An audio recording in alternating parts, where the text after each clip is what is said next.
Welcome all, members of the press, media, honorary life members, past coaches. Charlie, good to have you here. Sorry you didn't put your name in the ring there. It would be good to have you. And of course, fellow members of the board. Today is a very exciting day for Waratah Rugby, a very important day, and a day on which we begin our comeback after a disappointing season this year.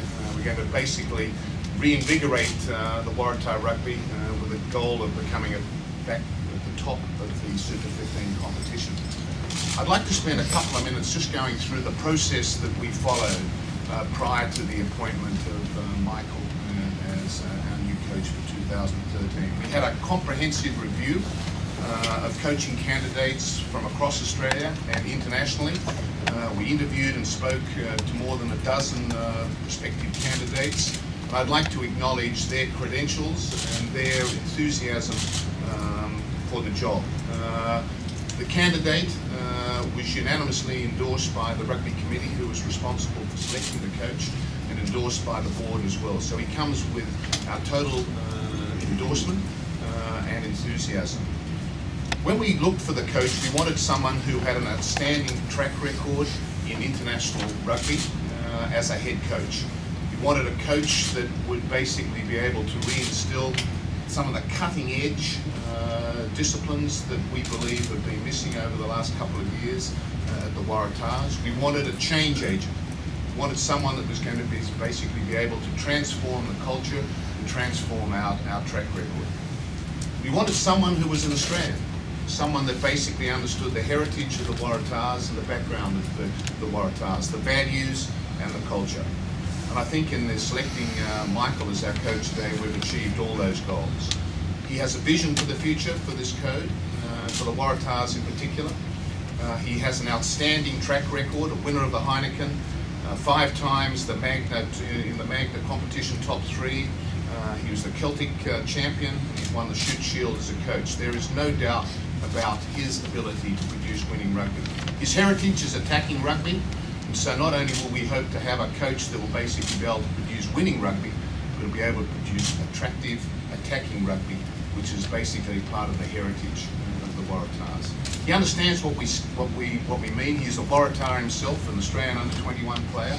So basically he doesn't have to learn about Waratah values. It's part of his blood. He's a local member, he's enthusiastic, and he's here basically to take us back to the top. Ladies and gentlemen, without much ado, delighted to introduce you to the new coach of the Waratahs for 2013, Michael Cheika. Probably too short a press conference, you know what I mean, so I have that in total, but you know, I think I really look closely at the potential. I'm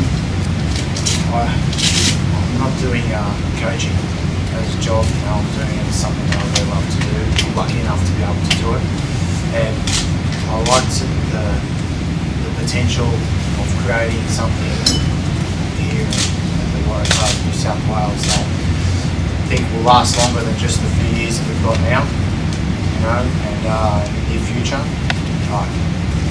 There's so much potential in the playing stock, not just that it's currently in the squad, but also around Sydney rugby and country rugby, and also potential as far as what it could be within the state as a whole. You know, something that can be long term as far as long standing, and people can look back on my small contribution and say, you know, that was really well done, and something that's long standing and see for consideration.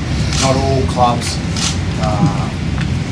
whether they be here in Australia or in Europe, have that potential. And I think that was very important to me in my selection, the decision, the fact that this is a team, an organisation with really big potential, and I really want to tap into that. I think, obviously, when I went to Leinster in 2005, so we're a little bit more advanced here as far as setup and organisation. The fact that the systems are the same, federation, the union system of province, and how they're ruled by the union, and that the synergy between the two organisations is something that will help in a lot. And there are some similarities, there's no doubt about that. Roger spoke about an agent for change. I don't know if I'm an agent, but I definitely like the challenge of being able to change something for the better, not just change something for the sake of changing.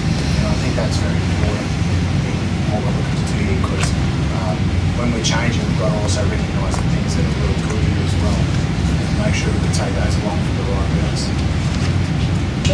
Well, it's pretty easy because I have the same expectations of myself. You know, that's what I want to do. So if I have an expectation for myself, then I set the bar already for me, and that sort of alleviates a little bit of the pressure from the outside, because that's what I believe in. That's the type of person I am. So I don't feel that that's an extra pressure in any way, because that's what I want to do. I want to try to do. You know, and obviously no guarantees in life, but I'll give everything I can to make sure we get to that outcome. And you I come from an attacking background.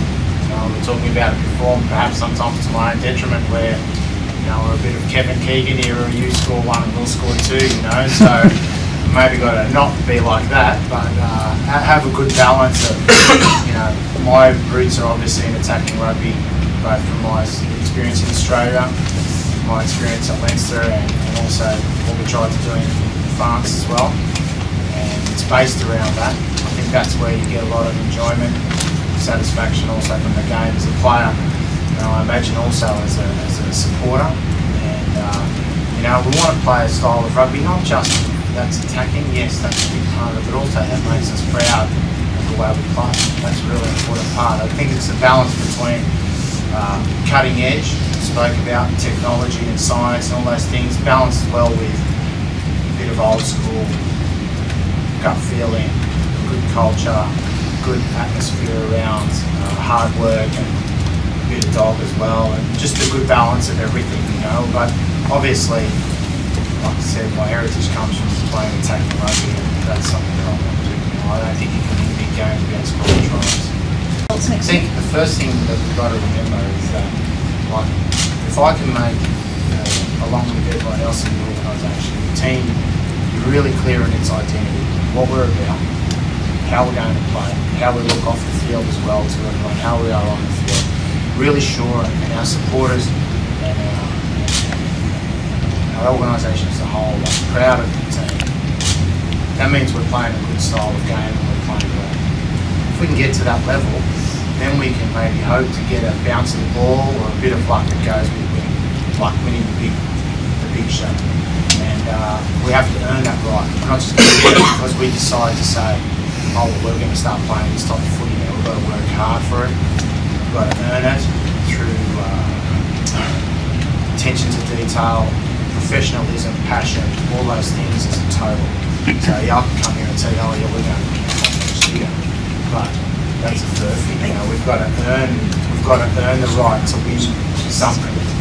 Each game, each battle, you know, each everything. And that's really the first thing to do, is to get to that level, right? And then see what happens. I'd be lying if I'm the most competitive person around. You know, I'd be lying if I could start winning straight away. You know, you can't go into a tournament as a competitive rugby player, especially in a contact sport, and not want to win it. You know, and I want to try and give off that, but understand that that's just the end game. Where the real work is in developing our skills, being able to play the type of game that will allow us to be competitive. Possibly win. We're going to do luck as well. Yeah, it's no disrespect, it's not an easy question, that one, because I don't know what Robert Dean's game plan is. I'm not on the inside, so I wouldn't have a clue. So it's all conjecture about who's doing what against where. But one thing I will tell you is that the way that we can look at players, the way that players play, or judge, if you want to say, judge players' performance, which is important, is, for me, three ways. There's the individual talent of the player, which you don't coach. He's got it, it's his nature, and he's got to be allowed to express that.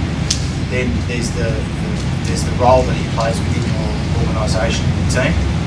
He can be, you know, that you can coach and you can judge and you can give him a score if you like, or you can rate him against that. And then there's the things that you actually need talent to do: get up off the ground, get a ruck hard, do whatever, you know, get back in the defensive line. They're the sort of three simple criteria. And you've got to allow guys the free to make decisions in the game, because that's what it's about, making decisions all the time with a plan that helps them do that. And if it's clear and coherent and they understand that, then no one's going to go against it because they want to. Right? They're going to do something because their talent tells them to do something. You can't stop that. That's part of what makes the game great. So that's what all the good plays that you'll see on all the highlights videos are about players' individual talents creating something, perhaps within a structure that you set up, but it gives him the ability to play that style. So, once we set the criteria down for the players, you really shouldn't have issues like that, because there's a clear understanding on how we're going to play and how they're going to be judged on their performance.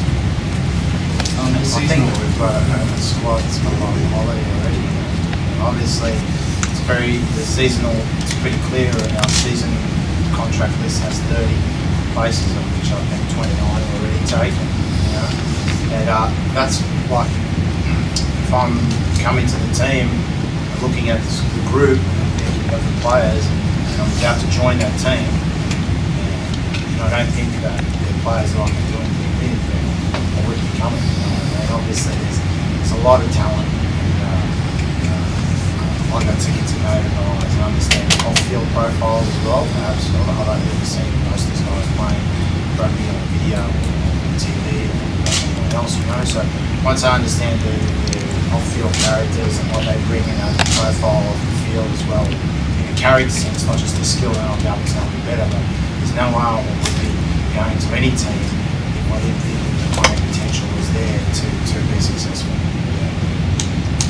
Michael? Technical issues definitely that I feel can fit in well, but sometimes you can look at the two games and they can almost feel like two different sports, you know what I mean? Like Northern Hemisphere rugby and Southern Hemisphere rugby, especially depending on what time of year they're playing it, you know what I mean? Whether it's in January over there or whether it's in February here, it's different climates. But there's some of the philosophies that we could probably use in the way that we set up our game, we set up our team, that could be very advantageous. Also, one very important thing for me this year, the Lions match, and the information that I'll be able to bring for that game, because it's obviously a big game, the highlight match outside of Super Rugby, which is not that often that the provincial teams get that opportunity, and we want to make sure we make that count. So for the Lions game, it would be a big plus that I can bring something to the table there, as I know a lot of those players